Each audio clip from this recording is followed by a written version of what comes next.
listening to GCN, the world leader in independent talk radio. All right, shifting gears. We're not going to keep him long. I had him on last hour, and I rescheduled him. I apologize.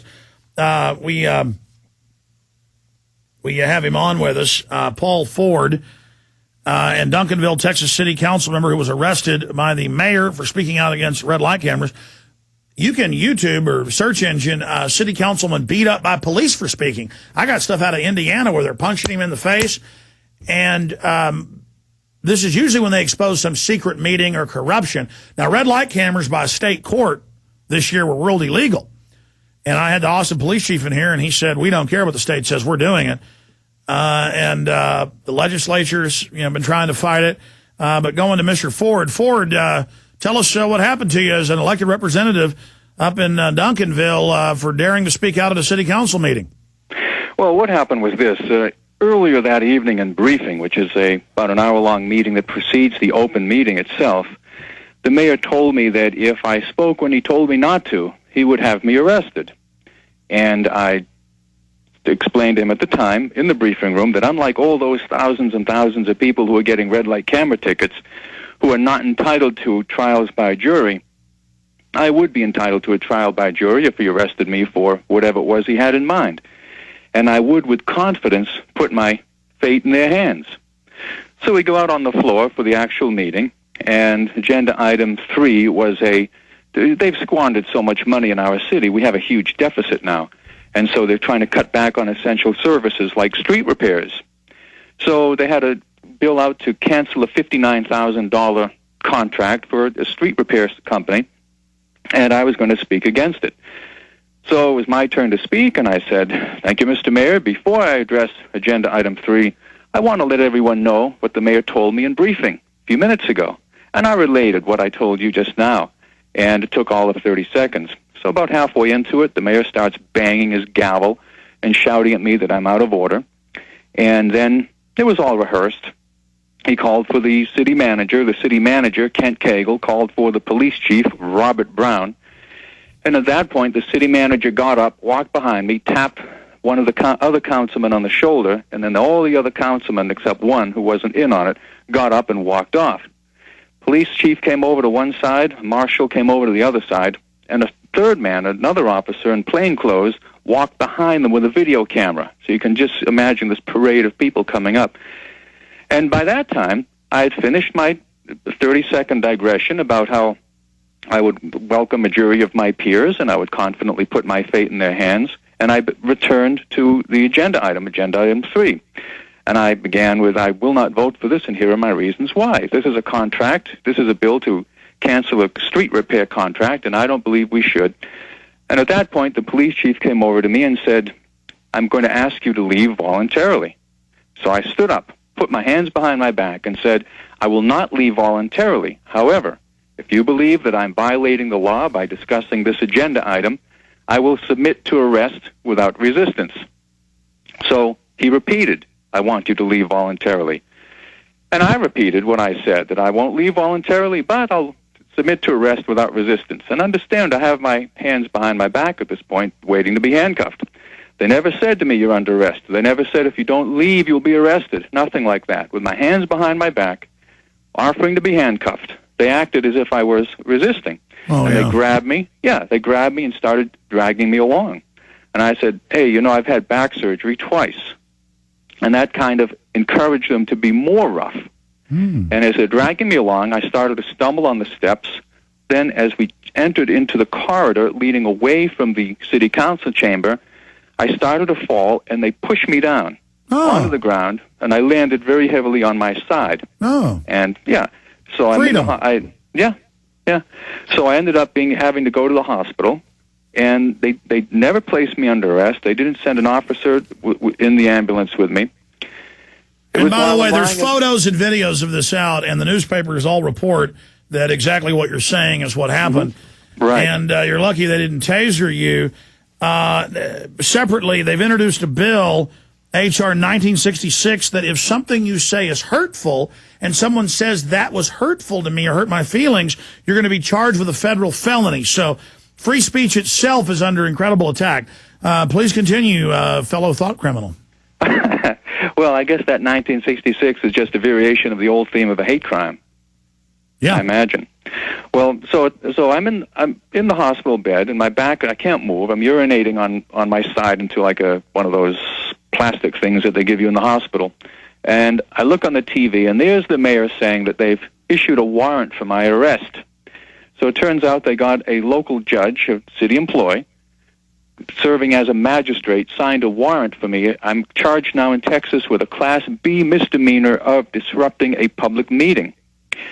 So I'm in the hospital for 4 days. At the time of this event happened, I was using one cane because, as I said, I've had back surgery twice, most recently in 2006. So when I left the hospital, I had the choice, either use a walker or use two canes. By the way, I found being handicapped or disabled for a time, only from what I've seen, and I don't know exactly why, that seems to encourage thugs, kind of like a wolf-like mentality right. of a hurt sheep or something. I've never understood. They seem to piranha on anybody that's hurt. Yeah. Yeah, it's an interesting observation you've made that, because I've definitely found that true with the members of the city council. And as my back condition has gotten worse, they have gotten more aggressive, and they finally just went all out on April 7th. Yeah, their predatory spirit comes out. Now, getting back to the red light cameras, they had to remove them in San Diego, as it sounds like you know, because under the Constitution, you get to face your accuser. This is a robot, a computer. Yeah, they had Lockheed Martin, the defense contractor, making money off of it. I know state courts in Texas have said they can't do this without having a license for private detective work. Yeah, the Ward case. But they just don't care. I had the Austin police chief, and he said, I don't care. We have SWAT teams. Stand by for rule. They'll do it until they can't get away with it, until the politicians who enable these things are voted out of office. Now, I know that there are many people in the Texas state who are against it. I've been in close contact with many members of the Urban Affairs Committee, for example, and there's a lot of sentiment to do away with them. Yeah, polls are over 90% in the state against it and everywhere else. But again, magically, it just continues. We don't want on every issue, we don't want it. And the government just says, look, Northcom standing by. You know, the military standing by. This is the new America. But you know, Alex, the real problem that I'm encountering here in Duncanville, Texas, is tremendous voter apathy. People will say that they're upset about something, but as to taking any action, even just voting, most people just aren't willing to do that. I mean, we'll be lucky this election if we have 10 or 11% of eligible voters actually voting. Yeah, the national average is 8.2% turnout, but they'll turn out with some stupid presidential diversion when the real power is locally. So you're hurt in the hospital, on your side, urinating into a bucket. Well, what happened? Not quite, but similar to that, yeah. Well, you said into something. The point is, so you're there, this is going on, you're now, they're grandstanding on TV, you're this arch criminal on the loose. What happens next? Yeah, well, they actually played that up quite a bit. The mayor was they contradicted themselves, but they were trying to get across the idea that I'm this dangerous felon.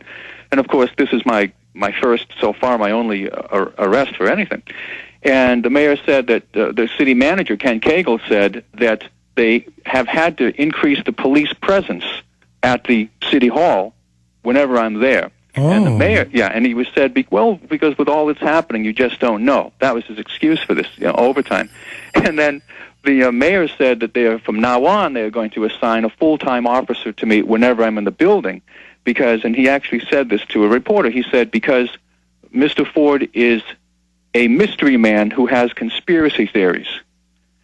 So they're painting me as this very violent guy. So I get out of the hospital.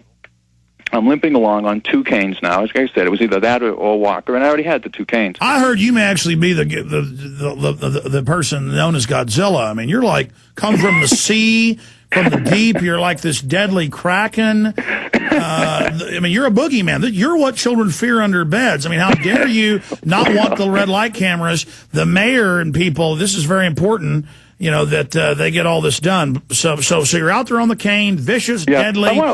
One thing I want to point out, that the red light cameras, that and a website that I recently set up, Paul Ford Reports, were kind of the proverbial straw that broke the camel's back. I have been, for the 2 years I've been on the council, constantly asking a lot of questions that the other members, most of the other members of the city council, do not want asked, and bringing up a lot of connections, campaign contributions, relationships, things like that. There's a lot of money being wasted on developments that don't go anywhere. There's a lot of sweetheart deals. It's just a constant sort of thing. There's like everything has to it some sort of secondary agenda, where there's some money being diverted. I mean, even such simple things as we're running up this huge budget deficit, and now they're instituting forced furloughs. They're giving workers days off without pay, and no mandatory in that. And there's still, the city council members are still traveling around the country, going to Reno and Orlando on these junkets, allegedly. Maybe they should just declare themselves royalty.